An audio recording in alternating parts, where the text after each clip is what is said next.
Rilanciare il turismo veneto con gli influencer. È partita la nuova campagna di comunicazione e promozione della nostra regione che si servirà anche dei social. Il nome Land of Venice, la terra di Venezia e al territorio attorno ad essa. Il marchio una V gigantesca, identificativa della regione. E in basso a destra il bollino rosso della Safe Area, regione sicura dal punto di vista sanitario.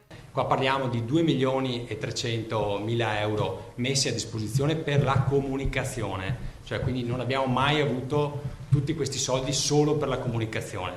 Cifra attinta dai fondi regionali dai risparmi al capitolo fiere e che punta a salvare quei 35.000 posti di lavoro in crisi per via della pandemia e con essi parte di quei 70 milioni di turisti che nella fase pre-Covid popolavano il nostro territorio, di cui la metà di provenienza straniera, producendo ben 18 miliardi di fatturato.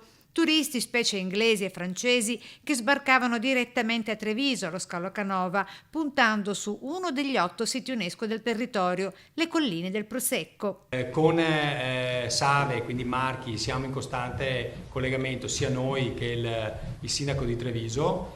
È previsto un piano da 53 milioni di euro di interventi e assolutamente abbiamo da parte di Save l'idea che l'aeroporto riaprirà, quindi non è vero quello che si sente dire in giro che c'è il rischio della chiusura, perché ovvio se non ci sono i turisti è ovvio che aprirà a ottobre, ma se cominceranno ad arrivare i turisti c'è la disponibilità da parte di Save di aprire prima.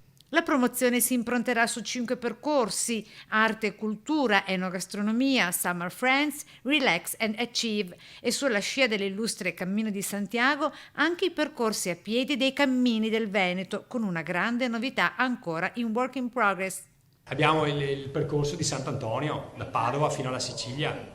Ecco, ci stiamo lavorando, secondo me questo una volta ultimato non è semplice perché prevede anche mettere insieme tante regioni, ci stiamo lavorando in conferenza delle regioni e in commissione turismo e anche con l'Enit insieme, però quando sarà fatto diventerà il percorso secondo me più bello anche del Santiago di Compostela.